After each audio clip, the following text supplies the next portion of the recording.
यूरोपीय देश जर्मनी में सत्तारूढ़ क्रिश्चियन डेमोक्रेटिक यूनियन यानी सीडीयू के युवा सदस्यों ने सरकार के पेंशन पैकेज के खिलाफ बगावती तेवर अख्तियार कर लिए हैं। स्थिति यहां तक पहुंच गई है कि सीडीयू के युवा संगठन युंग यूनियन यानी जेयू की संभावित बगावत को रोकना इस समय सरकार की प्राथमिकताओं में से एक हो गई है। अपनी ही पार्टी के युवा सांसदों का ये विरोध चांसलर फ्रेडरिक मर्ज को पेंशन प्रणाली में सुधार की योजना को लेकर झेलना पड़ रहा है। सीडीयू के संसदीय समूह में जेयू के करीब 18 सदस्यों ने नए पेंशन पैकेज के खिलाफ बगावत करने की धमकी तक दे दी। उनका कहना है कि इससे आने वाली पीढ़ियों पर बहुत ज्यादा बोझ बढ़ेगा। कुछ दिन पहले इसी हफ्ते सीडीयू सीएसयू संसदीय समूह के सदस्यों के बीच एक मतदान कराया गया, जिसमें पता चला कि कुछ युवा सांसद इस मुद्दे पर सरकार के खिलाफ भी जा सकते हैं। हालांकि संसद में 5 दिसंबर को इस मुद्दे पर जब वोटिंग हुई तो उससे पहले इन सांसदों ने अपने विरोध के फैसले को वापस ले लिया।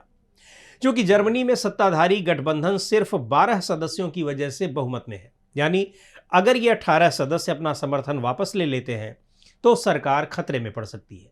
इसलिए पेंशन कानून के खिलाफ जेयू समूह का वोट सरकार की योजना को नाकाम करने के लिए काफी होगा। युवा संगठनों में पेंशन योजना को लेकर असंतोष तेजी से बढ़ रहा है। इस पेंशन योजना के तहत 2031 के बाद भी मौजूदा पेंशन स्तर को बनाए रखने की बात कही गई है।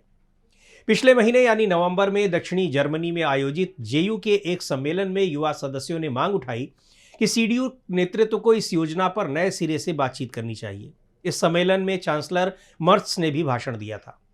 सीडीयू के संसदीय दल के नेता येंस स्पान पिछले हफ्ते इसी संभावित बगावत को दबाने की कोशिश में लगे रहे।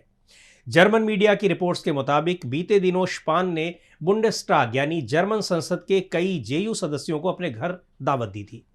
हालांकि इसे लेकर भी दो तरह की बातें हो रही हैं कि यह न्योता इन युवा सांसदों को अपने पक्ष में करने के लिए दिया गया था या फिर धमकाने के लिए।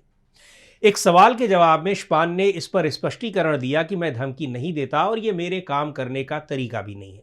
लेकिन स्पान ने सार्वजनिक तौर पर यह चेतावनी भी दी कि यदि सरकार 5 दिसंबर को मतदान में हार गई तो नतीजे बहुत बुरे हो सकते हैं। उन्होंने कहा कि नतीजा ये होगा कि बेरोजगारी भत्ता, प्रवासन और ऊर्जा नीति जैसे सभी काम फिलहाल के लिए ठप हो जाएंगे।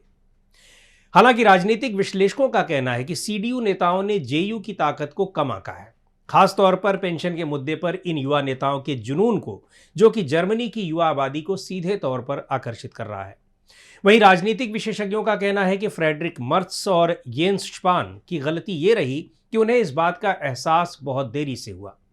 उन्होंने युवा संगठन से सलाह लेने में बहुत ज्यादा देर कर दी। उन्हें यह काम बहुत पहले कर लेना चाहिए था।